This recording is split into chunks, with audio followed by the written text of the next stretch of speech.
नमस्कार। संसद टीवी के इस बेहद ख़ास कार्यक्रम में आपका स्वागत है। मैं हूं मोहम्मद फातेह टीपू। देश की आज़ादी के बाद एक सवाल खड़ा हुआ कि यहाँ की शासन प्रणाली कैसी हो। उस दौर में पंडित दीनदयाल उपाध्याय ने कहा था कि स्वतंत्रता का अर्थ होता है स्व यानी खुद का तंत्र, एक ऐसा तंत्र जिसमें पश्चिम की नकल ना हो बल्कि भारतीय समस्या का समाधान भारतीयता के मुताबिक हो। पंडित दीनदयाल उपाध्याय भारतीय आर्थिक और राजनीतिक चिंतन के वैचारिक पुरोधा थे। इनके दर्शन की जड़ें शुरुआत में जनसंघ में, उसके बाद आगे चलकर भारतीय जनता पार्टी में देखने को मिलती हैं। पंडित दीनदयाल उपाध्याय के एकात्म मानववाद के दर्शन को आधार बनाकर जनसंघ और भारतीय जनता पार्टी ने देश की राजनीति में एक अलग मुकाम हासिल किया।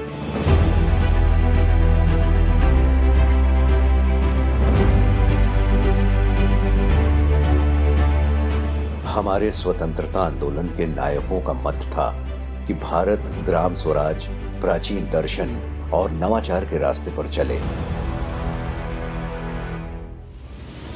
लेकिन उस समय देश में दो राजनीतिक विचारधारा, पूंजीवाद और साम्यवाद प्रचलित थी। पंडित दीनदयाल उपाध्याय ने इनके विकल्प के तौर पर एकात्म मानव दर्शन का विचार सामने रखा था। पूंजीवाद कहते हैं जिसमें व्यक्तिगत स्वामित्व होता है। उसने शोषण दिया, विषमता दी, उसकी प्रतिक्रिया में से साम्यवाद आया।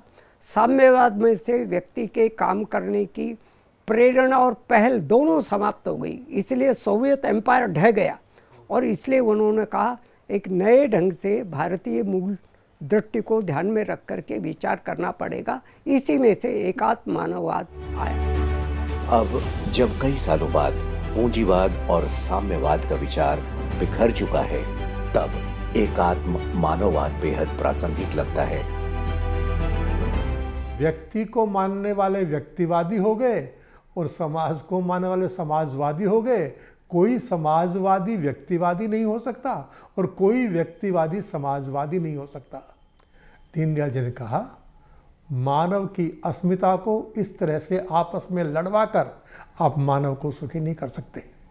इसलिए मानव को जानिए। हमारे देश में मौजूदा सरकार ने भी दीनदयाल उपाध्याय दर्शन को अपना ध्येय बनाया है। प्रधानमंत्री नरेंद्र मोदी की बात करें तो गुजरात के मुख्यमंत्री बनने से लेकर दूसरी बार देश के प्रधानमंत्री बनने तक उनके शासन शैली में एकात्म मानववाद की छाप साफ दिखाई देती है। भारत जिस वक्त 52वां गणतंत्र दिवस मना रहा था, उस सुबह गुजरात के कच्छ और भुज में धरती की कपकपी वैसे तो सिर्फ 2 मिनट की ही थी, लेकिन इसी 2 मिनट में सब कुछ खत्म। लेकिन कुछ समय बाद राज्य की कमान संभाली नरेंद्र मोदी ने। उस वक्त भूकंप प्रभावित इलाके के लोग जीने के लिए जद्दोजहद कर रहे थे। नरेंद्र मोदी की प्रेरणा बने पंडित दीनदयाल उपाध्याय का दर्शन, जिसमें पंक्ति में अंतिम व्यक्ति पर विकास की बयार पहुंचे। नरेंद्र मोदी की सर्वोच्च प्राथमिकता कच्छ का पुनर्निर्माण और बचाव कार्यों को सुव्यवस्थित करना था। नरेंद्र मोदी सरकार ने 2002 में गुजरात विधानसभा में गुजरात राज्य आपदा प्रबंधन अधिनियम पारित किया। इसके साथ ही आपदा प्रबंधन के लिए गुजरात एक कानूनी और नियामक ढांचा बनाने वाला पहला राज्य बन गया। यूपीए सरकार ने भी गुजरात के इसी मॉडल को आजमाया और आपदा प्रबंधन अधिनियम 2005 पारित किया। गुजरात में जो ये अधिनियम आया, उसने एक व्यवस्था दी और एक अच्छी व्यवस्था दी जिसका सब ओर से गुजरात की जनता ने प्रशंसा की। तो स्वाभाविक रीति से जिनको लगा कि राजनीतिक दुराग्रह छोड़ करके अपने अपने राज्य में उसको लागू कर, वैसे लागू किया। होना ही चाहिए। इसी का नाम प्रजातंत्र है वास्तव में। इसके बाद देखते ही देखते कच्छ उठ खड़ा हुआ, कच्छ बढ़ चला। शायद 20 साल पहले कच्छ के बारे में कोई सोच भी नहीं सकता था कि इतनी जल्दी यह क्षेत्र विश्व मानचित्र पर अपनी एक अलग पहचान बना लेगा। अपने मुख्य मंत्रित्व काल में नरेंद्र मोदी ने गुजरात में बाढ़ और सूखे से निपटने के लिए नई प्रणालियों की शुरुआत की, जिनकी अंतर्राष्ट्रीय स्तर पर प्रशंसा हुई। इमारत बुलंद बनानी हो तो पहले उसकी नींव मजबूत करो। ये वो प्राचीन विचारधारा है जो पंडित दीनदयाल उपाध्याय जी का भी दर्शन था। 2001 में जब नरेंद्र मोदी ने गुजरात के मुख्यमंत्री के तौर पर राज्य की कमान संभाली तो वाइब्रेंट गुजरात समिट के माध्यम से उन्होंने देश में एक नज़ीर पेश की। 2003 में वाइब्रेंट गुजरात के जरिए उत्पादों और सेवाओं के प्रदर्शन के लिए एक मंच मुहैया कराने के लिए अहमदाबाद और सूरत में प्रदर्शनियां लगाई गईं। निवेशकों, सरकारी अधिकारियों और परियोजना प्रमोटरों के बीच आमने सामने चर्चा हुई। 2003 में वाइब्रेंट गुजरात समिट का मकसद राज्य में निवेश के लिए रास्ता तैयार करना था। 2009 में की गई वाइब्रेंट गुजरात समिट तक राज्य भारत में निवेश का बेहतरीन स्थान बन चुका था। 2011 में राज्य भारत के विकास में ग्रोथ इंजन की भूमिका निभाने लगा और इसके बाद गुजरात एक ग्लोबल बिजनेस हब के तौर पर उभर चुका है। गुजरात में कोई इन्वेस्टमेंट करने के लिए तैयार नहीं थी। ये स्टेबल स्टेट नहीं है, इन्वेस्टमेंट खराब हो जाएगा। ये विश्वास दिलाने के लिए और गुजरात के सीएम के रूप में उन्होंने एक नया कॉन्सेप्ट डेवलप किया, वाइब्रेंट गुजरात, और लोगों को आमंत्रित किया, देश के भी और विदेश के भी लोगों को आकर के हमारे यहाँ निवेश करिए, निवेश के अपॉर्चुनिटीज़ बढ़िए।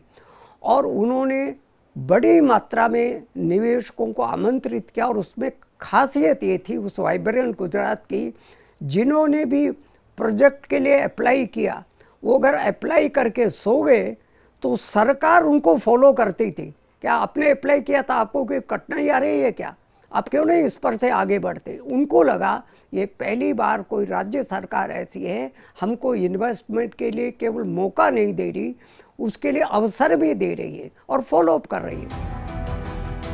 इन नई पहलों और दूरदर्शी नीतियों का ही नतीजा था कि 2002 से 2004 और 2011 से 12 के बीच गुजरात का ग्रोथ रेट 10% से भी ऊपर रहा।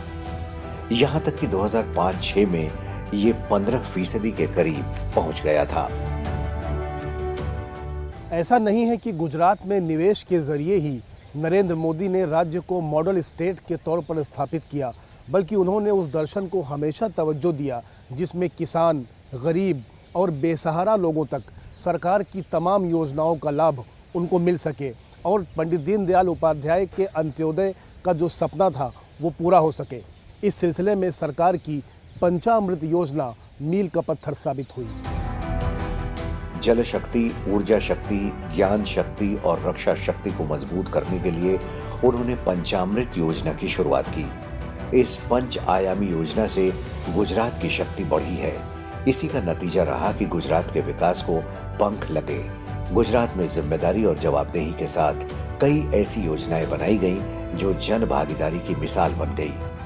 नरेंद्र मोदी ने कमान संभालने के पहले साल में ही 20,000 चेक डैम का निर्माण जन सहयोग के बूते किया। नर्मदा से सीधे पाइपलाइन के जरिए घर घर में पानी पहुंचाया गया। कुछ ही सालों में गुजरात में लाखों चेक डैम बना दिए गए। इसके अलावा विश्वकर्मा योजना के तहत 1 करोड़ 20 लाख युवकों को रोजगार के लिए औजार और मशीनें दी गईं। प्राकृतिक आपदा राहत कार्य योजना से भी लाखों लोगों को रोजगार दिलाया। गुजरात में कानून व्यवस्था को बेहतर किया गया। सहकारी बैंक के क्षेत्र में आर्थिक अपराध और जालसाजी की रोकथाम के लिए कानून बनाए गए। आतंकवाद से निपटने के लिए चेतन कमांडो का गठन किया गया। महिलाओं पर हो रहे अत्याचारों को रोकने के लिए हर जिले में महिला पुलिस थानों की स्थापना की गई। ज्ञान रथ योजना, कर्म योगी योजना जैसी कई योजनाएं बनाई गईं, जिससे गुजरात में शिक्षा के स्तर में सुधार आया। माध्यमिक विद्यालयों के शिक्षकों के लिए सघन प्रशिक्षण प्रारंभ हुआ। सीमा क्षेत्र में कच्छ विश्वविद्यालय की स्थापना हुई। शक्ति से रोशन हुए गुजरात में बिजली उत्पादन में बढ़ोतरी के लिए कई ऐसी योजनाएं बनाई गई जिसने गुजरात की तस्वीर ही बदल दी। आज ये गुजरात की शक्ति है। बिजली उत्पादन और उसके वितरण प्रणाली में सुधार किए गए। औद्योगिक इकाइयों को बिजली मिलने में सहूलियतें दी गई। बिजली चोरी के खिलाफ अभियान शुरू किया गया। ज्योति ग्राम योजना के तहत गांव में 24 घंटे बिजली दी गई। जल है तो कल है। इसी सोच के साथ गुजरात सरकार ने समितियों का गठन, चेक डैम का निर्माण और स्कल्पचर जैसी योजनाओं ने हरित गुजरात की कल्पना को साकार किया। जल समितियों के जरिए नर्मदा के जल का वितरण किया जाता है। 6 लाख से ज्यादा तालाबों, झीलों, कुओं और जलाशयों को पुनर्जीवित किया गया। नर्मदा नदी का पानी सूखी साबरमती में बह रहा है। सरकार की सिंचाई परियोजनाओं ने किसानों को एक नई दिशा दी। पंचामृत से राज्य के हर उस व्यक्ति को लाभ हुआ जो कि विकास की रफ्तार में कहीं पीछे छूट गया था। एक बेहतरीन कल जिसमें बुनियादी सुविधाओं से कहीं आगे एक मॉडल स्टेट का सपना था, जहां चमचमाते शहर के साथ आत्मनिर्भर गांव हो, वो नरेंद्र मोदी ने पूरा किया। नरेंद्र मोदी जी और नरेंद्र मोदी के समकक्ष भारतीय जनता पार्टी के जितने कार्यकर्ता हैं, उनका संपूर्ण शिक्षण और प्रशिक्षण दीनदयाल जी के हाथों ही हुआ है। तो दीनदयाल जी के विचार को भी वो समझते हैं और दीनदयाल जी के व्यवहार को भी समझते हैं। इसलिए जिन जिन को मौका मिला उन्होंने धरती पर इस एकात्म मानववाद को लागू करने का प्रयत्न किया। उसमें से नरेंद्र भाई मोदी है। गुजरात मॉडल ने देश भर का ध्यान नरेंद्र मोदी की तरफ खींचा और बीजेपी ने 2014 में उनकी अगुवाई में लोकसभा चुनाव लड़ा।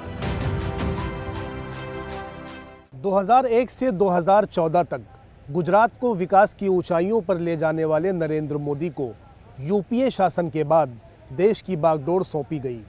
ये वो दौर था जब सरकारी योजनाओं की भरमार तो बहुत थी, लेकिन समाज के अंतिम पायदान पर बैठे व्यक्ति तक इन योजनाओं का लाभ कम ही मिल पाता था। लेकिन 2014 को देश के प्रधानमंत्री नरेंद्र मोदी ने सबका साथ सबका विकास के मूल मंत्र के साथ आगे बढ़ने को ठानी और निरंतर वो इस दिशा में आगे बढ़ रहे हैं।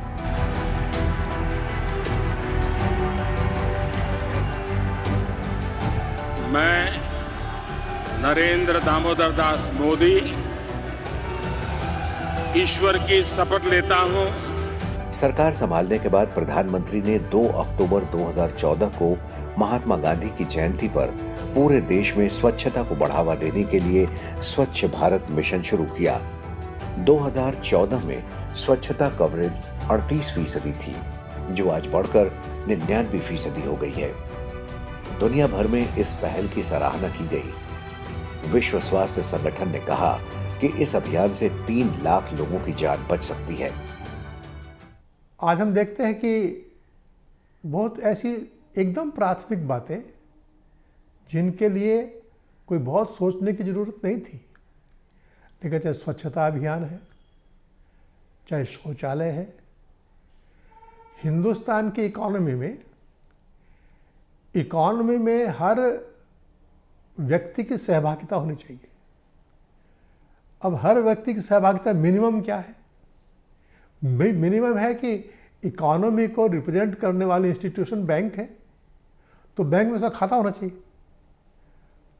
तो उन्होंने जनधन योजना बनाई। देश का हर व्यक्ति तभी खुद को मुख्यधारा का हिस्सा मानता है जब वो अर्थव्यवस्था से भी जुड़ा हो। 2014 तक देश की आबादी का बड़ा हिस्सा बैंकिंग व्यवस्था से दूर था।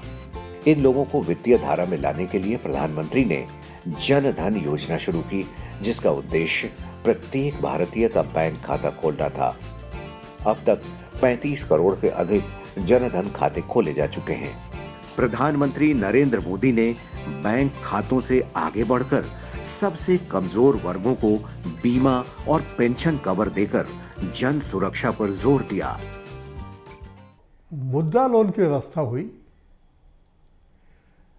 आम नौजवान को एंटरप्रेन्योर बनने के लिए ऋण उपलब्ध करवाए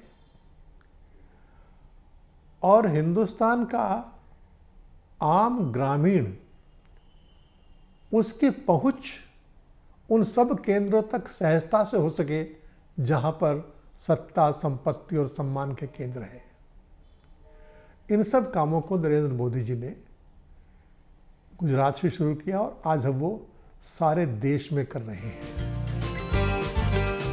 इसके अलावा अपना घर हर व्यक्ति का सपना होता है, लेकिन न जाने कितने लोग सारी जिंदगी एक मकान के लिए जद्दोजहद में जुटे रहते हैं।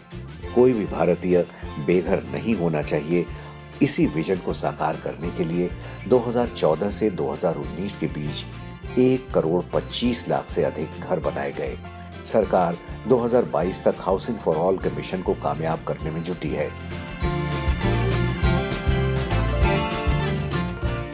कृषि प्रधान देश की तस्वीर अगर बेहतर करनी है तो गांवों को तवज्जो देना होगा। गांव भारत की आत्मा हैं, तो विकास की रेस में लगातार पिछड़ते क्यों गए? प्रधानमंत्री ने एक ओर जहां किसानों को सॉइल हेल्थ कार्ड, बेहतर बाजारों के लिए इनाम और सिंचाई की बेहतर व्यवस्था के साथ ही किसान सम्मान निधि जैसे किसान कल्याण की दिशा में कई पहल शुरू किए। इसके अलावा गांव के गरीब की रसोई में महिलाओं को भी उज्ज्वला योजना के जरिए सिलेंडर की व्यवस्था की गई। वहीं आयुष्मान कार्ड के साथ गांव के लोग भी महंगे अस्पतालों में इलाज करा रहे हैं। गांव को शहरों से जोड़ने के लिए प्रधानमंत्री ग्राम सड़क योजना के जरिए गांव में सड़क निर्माण की गति तेज कर दी गई। सड़क है तो गति है तो प्रगति है। सरकार हाईवे, रेलवे और वाटरवे के रूप में अगली पीढ़ी के बुनियादी ढांचे को बनाने के लिए काम कर रही है। वहीं उड़ान योजना ने उड्डयन क्षेत्र को लोगों के लिए अधिक अनुकूल बनाया और कनेक्टिविटी को बढ़ावा दिया है। देश में निवेश समेत और अहम पहल के बारे में बता रहे हैं रविंद्र सिंह शेवरान। मैन्युफैक्चरिंग सेक्टर को बढ़ावा देने के लिए प्रधानमंत्री बनने के तुरंत बाद साल 2014 में ही 25 सितंबर को प्रधानमंत्री नरेंद्र मोदी ने एक बहुआयामी महत्वाकांक्षी मेक इन इंडिया नाम की योजना की शुरुआत की। इसका उद्देश्य था भारत को मैन्युफैक्चरिंग का पूरे विश्व के लिए हब बनाना। इसके अलावा ईज़ ऑफ डूइंग बिजनेस के लिए भी कई सारी योजनाएं लेके आई गई और विदेशों से आने वाले निवेश को किस तरीके से सुलभ तरीके से भारत में इस्तेमाल किया जाए, इसके लिए भी योजना बनाई गई। साथ ही कर प्रणाली को सुलभ और साधारण करने के लिहाज से सरकार जीएसटी के तौर पर एक नया कानून लेकर आई।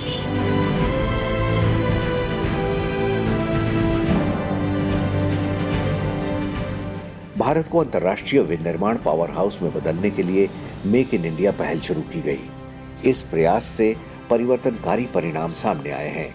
उदाहरण के लिए 2014 में मोबाइल विनिर्माण इकाइयों की संख्या 2 थी, जो 2019 में बढ़कर 122 हो गई। दीनदयाल जी ने जब अर्थचिंतन दिया था तो उन्होंने स्वदेशी, स्वावलंबन, विकेंद्रित अर्थतंत्र, इसी के आधार पर भारत की अर्थव्यवस्था का कल्याण हो सकता है। उससे पहले बड़े बड़े उद्योगों पर ज़्यादा ध्यान था, स्वावलंबन पर कम था और विकेंद्रीकरण पर कम था। तो दीनदयाल जी ने 3 शब्दों का प्रयोग किया, स्वदेशी, स्वावलंबन, विकेंद्रित। ये तीनों अन्यान्याश्रित है, कॉम्प्लीमेंट्री है, पूरक है परस्पर। एक आएगा तो दूसरा आएगा और एक के बिना दूसरा नहीं हो सकता। इसी को पकड़ करके वर्तमान सरकार ने इस काम को आगे बढ़ाया है। अच्छा है। भारत ने ईज ऑफ डूइंग बिजनेस में अहम प्रगति की है। 2014 में भारत की रैंकिंग 142 थी, 2019 में ये रैंकिंग 77 पर आ गई है। श्री नरेंद्र मोदी जी ने विश्व भर में एक अच्छा वातावरण बनाकर जो दुनिया में उपलब्ध पूंजी है वह पूंजी भारत में लगे, इसका अच्छा प्रयत्न किया। तो एक तरफ यह हुआ कि वह पूंजी भारत में लगे, दूसरी तरफ यह हुआ कि चीज़ें मेक इन इंडिया हो, और तीसरी तरफ यह हुआ लोकल के लिए वोकल। तो यह पूरी चेन है एक, और उसमें से जो अर्थव्यवस्था निकलती है वह अर्थव्यवस्था न तो व्यक्तिवादी है, न समाजवादी है, वह राष्ट्रवादी है या एकात्मवादी। मेक इन इंडिया योजना में घरेलू और विदेशी दोनों निवेशकों को एक अनुकूल माहौल उपलब्ध कराने की कोशिश है, जिसके पीछे प्रधानमंत्री नरेंद्र मोदी की सोच ये थी कि भारत की 125 करोड़ से अधिक आबादी वाले देश को एक मजबूत निर्माण केंद्र के रूप में परिवर्तित करके रोजगार के अवसर पैदा किए जाएं। इसके अलावा नए IITs और IIMs हों या देश के लिए नई शिक्षा नीति, प्रधानमंत्री नरेंद्र मोदी ने युवाओं के लिए समग्र विकास का रास्ता तैयार किया है। मोदी सरकार की ठोस विदेश नीति के चलते विश्व के सबसे बड़े लोकतंत्र की भूमिका और क्षमता का एहसास पूरे विश्व ने किया। प्रधानमंत्री नरेंद्र मोदी ने अपने पहले कार्यकाल यानी साल 2014 में शुरुआत में सबसे पहले शपथ ग्रहण समारोह में सार्क देशों के लोगों को बुलाया, जो संदेश था अपने पड़ोसियों के साथ मधुर संबंध करने का। उसके अलावा दूसरे कार्यकाल में बिम्स्टेक देशों के प्रतिनिधियों को शामिल किया। प्रधानमंत्री की विदेश नीति के चलते आज प्रधानमंत्री मोदी पूरे विश्व में एक बड़े विश्व नेता के तौर पर अपनी पहचान बना चुके हैं।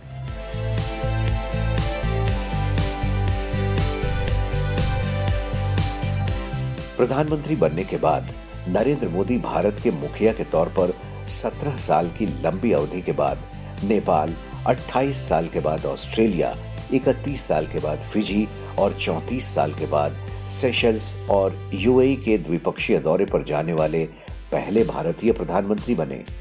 पदभार संभालने के बाद से श्री मोदी ने यूएन, ब्रिक्स, सार्क और G20 समिट में भाग लिया, जहां विभिन्न वैश्विक आर्थिक और राजनीतिक मुद्दों पर भारत के विचारों को व्यापक रूप से सराहा गया। प्रधानमंत्री को सऊदी अरब के सर्वोच्च नागरिक सम्मान के साथ ही रूस, यूएई, मालदीव समेत कई देशों में सम्मानित किया गया है। प्रधानमंत्री नरेंद्र मोदी को सियोल पुरस्कार समिति ने भारतीय और वैश्विक अर्थव्यवस्था के विकास में उनके योगदान को मान्यता देते हुए और अमीर और गरीब के बीच सामाजिक और आर्थिक विषमता को कम करने के प्रतिष्ठित सियोल शांति पुरस्कार से नवाजा गया। उनके कार्यकाल में भारत के समृद्ध इतिहास और संस्कृति पर विशेष ध्यान दिया गया। साथ ही विश्व को भारत के पुरातन अनमोल विरासत से रूबरू कराया गया। अंतर्राष्ट्रीय योग दिवस मनाने के नरेंद्र मोदी के आग्रह को संयुक्त राष्ट्र में अच्छी प्रतिक्रिया मिली। पहले दुनिया भर में कुल 177 राष्ट्रों ने एक साथ मिलकर 21 जून को संयुक्त राष्ट्र में अंतर्राष्ट्रीय योग दिवस के रूप में घोषित करने का प्रस्ताव पारित किया। वैश्विक मंच पर भारत की दमदार मौजूदगी के अलावा देश में हाशिए पर रह रहे लोगों के लिए दीनदयाल उपाध्याय ग्राम ज्योति योजना, दीनदयाल उपाध्याय ग्रामीण कौशल्य योजना, पंडित दीनदयाल उपाध्याय श्रमेव जयते योजना जैसी योजनाओं पर प्रभावी अमल दिखता है। नरेंद्र मोदी सरकार की कार्यशैली में पंडित दीनदयाल उपाध्याय का दर्शन साफ दिखाई देता है।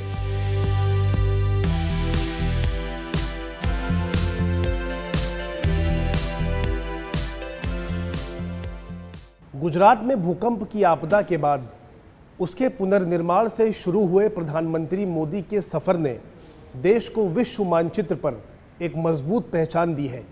ऐसा पंडित दीनदयाल उपाध्याय का सपना भी था। प्रधानमंत्री खुद चाहते हैं कि देशवासी गर्व महसूस करें और इस दिशा में प्रधानमंत्री लगातार कोशिशें भी कर रहे हैं। फिलहाल इस कार्यक्रम में इतना ही। मुझे दीजिए मेरी पूरी टीम के साथ इजाज़त। देखते रहिए संसद टीवी।